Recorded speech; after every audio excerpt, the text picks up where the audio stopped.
When I think about music, it's like totally euphoric state for me. I just get completely, it's the one thing that I know is kind of like the most important thing to me. I think it's about sharing it with other people, and that's a lot of, again, what I've done in my career and what I'm doing on a daily basis now at Side A.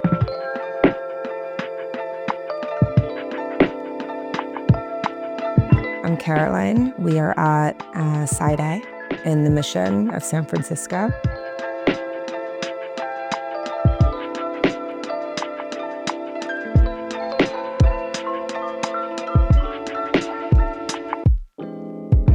I wanted to live in San Francisco kind of my whole life. My mom is from San Anselmo, and I've been coming out here every year since I was a kid. So this has always been a very special city to me.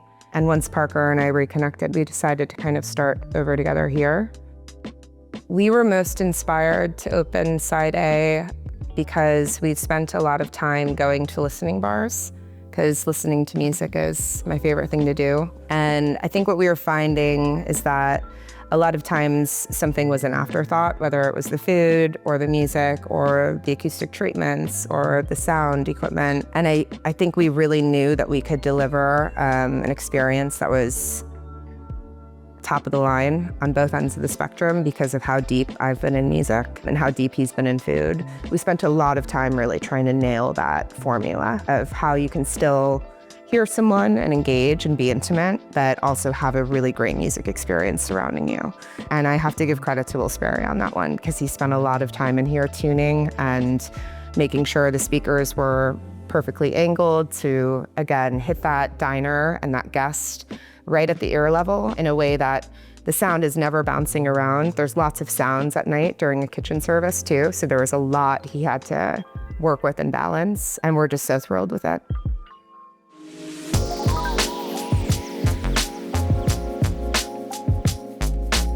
My musical curation journey began when I was actually a young kid. I would make mixes all the time, playlists for every relationship I was having, always going to shows, and just really kind of all about it. My parents had good taste in music, so I have to give them some credit. And again, just kind of was always addicted to finding great music from emerging artists and putting them on a platform that really got their music out into the world. And in a way, that's a lot of what I'm still doing today. Having spent 10 years in the music industry and then being kind of an outsider to the hospitality industry through Parker, I think the people in the industries are really similar. I think it's very common to find a chef that really loves music and a person that really loves music who admires food and likes to have those experiences. And I think what we've again tried to do is bring them together in a way where they can kind of exist in harmony and not try and overplay one or the other. Everything we dig for is kind of with the angle of what would sound good in the restaurant. So again, a lot of R&B, hip hop, soul, funk, occasional disco, global, world, reggae, jazz, blues even. We've been to a lot of restaurants where we've heard music we like and that sounds good over the pace of like dining. I think on the shelves behind the DJ booth, there's about 1,000. I started with 45s because that's what I learned to DJ. A friend of mine in the city brought me to Pops, and I just was like, why am I not DJing? I love sharing music, but I've just been doing it in a different way. And I love the tangible nature of it too. It just feels more real.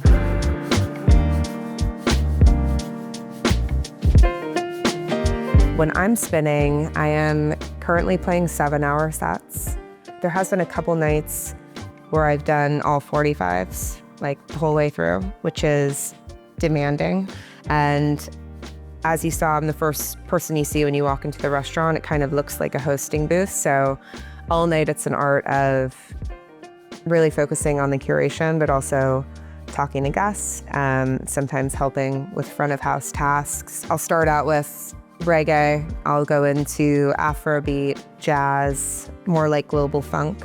And maybe I'll then transition to like hip hop out of that. But I do like to keep it to a few main genres if I can. There's also been nights where it's just kind of a free for all and we play with a lot of things.